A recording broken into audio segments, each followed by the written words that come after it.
What's up, you guys? My name is Sonya of Staples and Tents, and today we're going to talk about sleeping bags, sleep systems, whatever you want to call it. You know, everybody wants to get a good night's sleep. So first, you got to focus on the mattress. Just like when we're at home, we got us a mattress, right? And then you get your sheets, you get your blankets. So last week we talked about your air mattress or your sleeping pad. If you haven't already, go back and watch last week's video.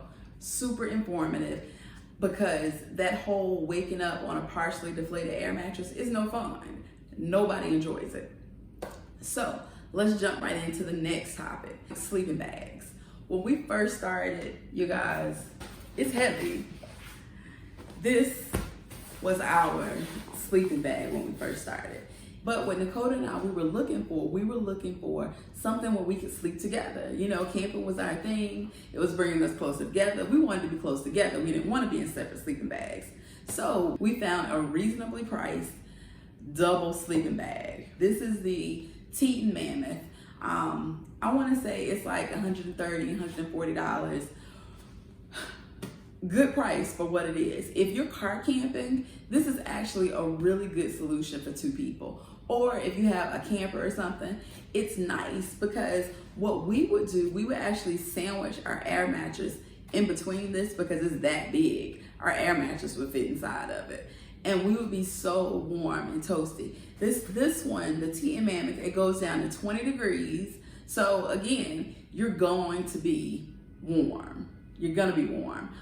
Plus we would have this, plus our heater. And now if you're camping in some Northeast where y'all get negative temperatures, yes, I'm talking about the casual camper, you know, where you're camping in fall, spring, southern like temperatures. When you're in the north, you definitely want a sleeping bag that's rated to what you're camping at. So I think that's the first tip of the video. Get a sleeping bag that's rated to the temperature that you're camping in. For me, I'm not camping in negative 30 degree weather, but if you are, you need a sleeping bag that's capable of keeping you warm during that. I would freeze in this right here. Although it survived Georgia winters, don't take this to Michigan. You'll freeze. The downsides to this thing, it's heavy, it's big. You guys saw me when I picked it up. It weighs 16 and a half pounds. And not that 16 and a half pounds is super duper heavy, but this is like a person in our truck. Do y'all remember when we first started camping and we went out west and our truck was full? Somebody commented we had everything, the kitchen sink and the couch. This is one of the reasons why. So it's big, it's heavy, but if you're car camping, it gets it done and you'll be warm.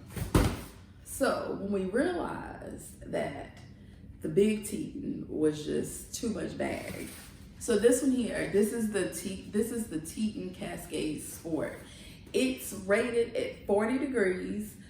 It's significantly lighter at only 6.5 pounds. And it's cheap. It's cheap, like it's $60.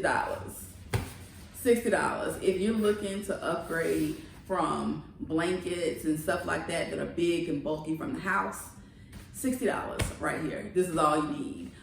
If you're camping during camping season or in mild temperatures, again, don't get this if it's gonna be cold. It's only rated at 40 degrees. So if we were ever cold, you know, we believe in redundancy, so we will also have our bestie blankets. Our bestie blankets, we love those by the fire, but they're also backup.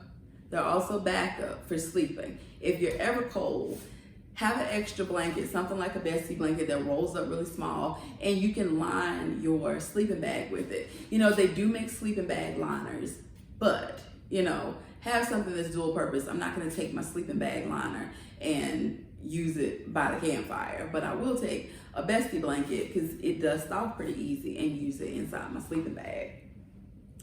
So tip number 2, don't be afraid to pack a lightweight blanket to use to insulate you even more if your sleeping bag isn't rated very low and you get cold at night.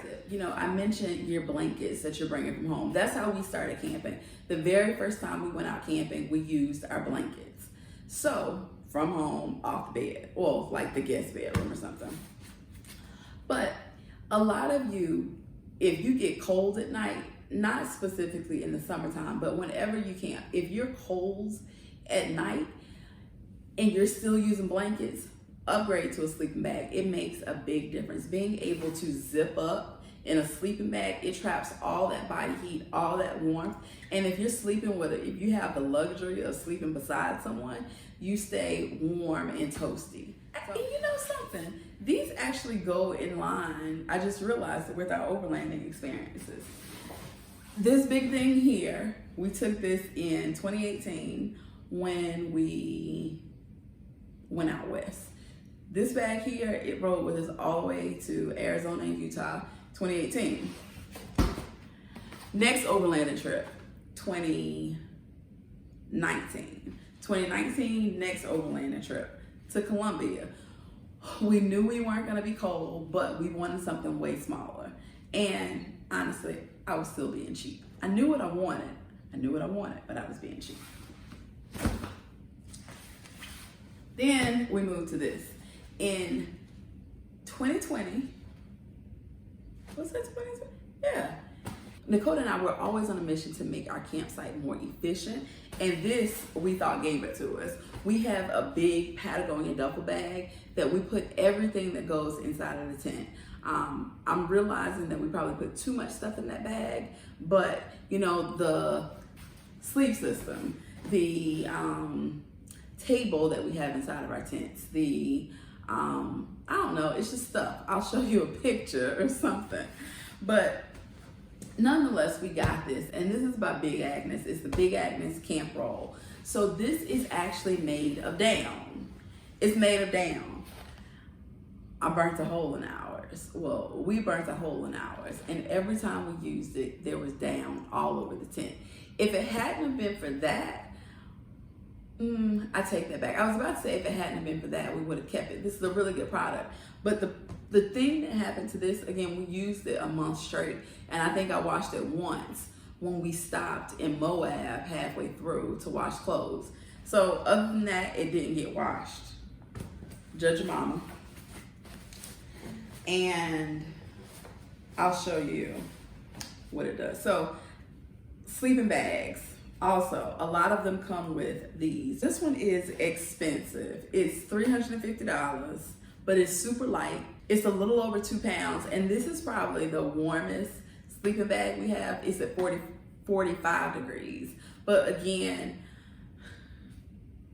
redundancy. I'm always gonna have something to keep me warm. And by the time, we would turn our heater on and have that good body heat, we were good.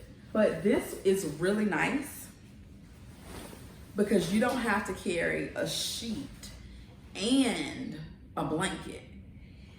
This fit, it was a little snug, I won't lie. This fit great around the X-Bed Duo. And it also comes in a single size. If you see the feathers, it also comes in a single size if you like that. And it fits perfectly around our X-Bed. So you can zip yourself in. But let me show you what I didn't like about it. One, again, all the feathers. But I don't know if you can see it, but this is like really linty, like nappy. It has all these little lint balls on it. And I just feel like this is almost dirty at this point, because I don't know. I should reach out to Big Agnes and see if they have replacement liners. And y'all know what? I'm gonna sew up this. I'm gonna find that hole and I'm gonna sew it up, because this is actually still a really good thing if I can get it replaced. If I can get if I can get a replacement sheet, this is still gonna be really good. It has pockets where you can put your pillow in. We never use this, but it does have a pocket here. And the cool thing about this is it also zips up, and you can make it a single sleeping bag. So like just a regular rectangular sleeping bag, if you unzip the sheet, you can roll it up and it can be its own sleeping bag. So that's great. So you really get a 2-for-1 You get a 2-for-1. So I'm gonna just throw this to the side. You guys know recently, Dakota and I, we've been doing these solo trips. And then even before that, I would go camping with Teresa by myself. So we have single person setups too. And Dakota believes in being prepared, y'all. So we weren't even camping when we got this. We stopped at a used gear store that used to be in Atlanta. It's not there anymore. And we got this sleeping bag. You guys, this sleeping bag right here, it's rated at 30 degrees. So it's still pretty cold. I remember when the girls got together for my girlfriend Randy's birthday and went camping, I slept in this. We did not have a heater. It got down to 28 degrees that night and I was hot. I had to unzip this just so I could like cool off and not sweat. So 30 degrees, super warm. It is synthetic fabric. It's some type of, I don't know, it's a synthetic fabric that this is made of. So it's nice that they're able to make it warm, make it small, and it still be synthetic fabric. This one is light. It's only 2 pounds, 7 ounces. It's only 2 pounds, 7 ounces for this one. So you ask, why haven't I said the name of this one? Because it's discontinued. This is a La Fuma. Again, we got this from a used gear store, so it's no telling how old this thing really is. So that brings me to my next tip. Don't be afraid to get used gear. There are tons of places, REI's garage sale, Craigslist, Facebook Marketplace, a lot of people that sell used gear. Again, used gear shops. Don't be afraid to get used gear. You just give it a wash and use it and it'll be fine. It'll be fine. So again, this is typically the sleeping bag I use when I go solo. I don't love it. Like I said, I don't like the mummy style sleeping bags. Any recommendations? Any recommendations on a female sleeping bag? I need one. So that one is a mummy style sleeping bag. And those are the ones that narrow at the bottom. So Dakota would try to use that when he went camping and he just did not like the mummy style sleeping bag.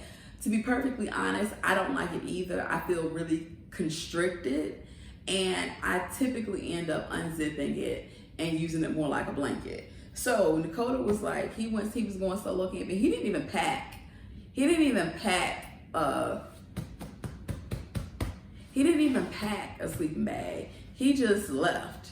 And he was like, y'all know what? I'm about to go get me one. So he stopped at REI and he got this right here. This is the Nemo Fort. He did a review on it. So check out the review on this sleeping bag. I'll link it in the description box below.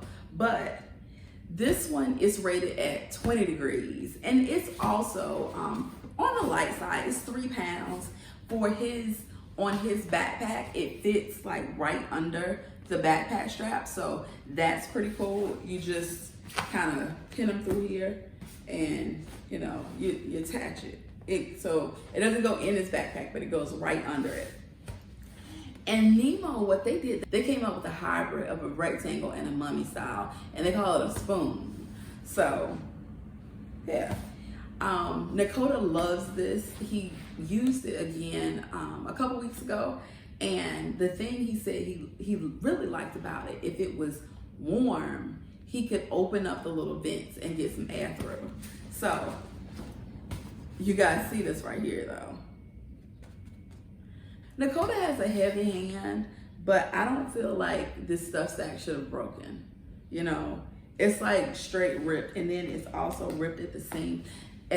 Now this doesn't affect the functionality of the sleeping bag, but if I'm just assuming everything is made out of similar materials, I don't know. So that's our only issue with this sleeping bag. Dakota just did a review about this one in March. So like I said, go look at the review on this. And the only thing we've seen since then is that stuff sack ripped. So you guys, what sleep systems are you using for a double setup out there? Currently, we're using a discontinued X-Bed system that Teresa found for us. She loves us. She loves us so much because she knew we were looking out for one. She knew we wanted one, and since it was discontinued, what's the chances of finding it? But you know, they don't make it anymore. So you guys know of any double sleep systems that are out there? Comment, leave us a comment in the box and let us know. Tell the other tree troopers out there. I have heard of Nemo. Nemo makes a Jazz, the Nemo Jazz. It's a double system that looks pretty cool. And I want to say the mattress actually fits. It like fits around the mattress in a really cool way. I want to try that. I'm really working to get it. But if I can get it, I'm going to let you guys know. Off tops, what I can say is it is heavier than the X-Pad. It's made of synthetic material, which is fine. That's nothing wrong with being made of synthetic material, but it is heavier. It is 8-ish pounds. And it looks pretty big. You know, I looked at the dimensions and maybe this size, I can't really tell. I didn't look at it, you know, terribly close, but I'm hoping it's not like, you know, that first TM we had. But yeah, that's it. That's it. Let us know. So you guys, I hope you enjoyed this episode of Staples and Tints. I hope you have some tips on how to pick out a sleeping bag. You know, there's really not a right or a wrong answer. Well, it's wrong if it's not rated for where you're sleeping in. But sleeping bags are a very personal thing. It's really about what you need. I've showed you a few options. I hope they help. But just know that you will go through some iterations. And as the type of camper you change, your sleeping bag may change too. You know, when Dakota and I first started, we were big time car campers. So when we went out west, that was our first time doing anything like that. Who knew we needed a small setup? But now we know. All right, you guys, have a great day. Thank you for watching, and always keep it intense.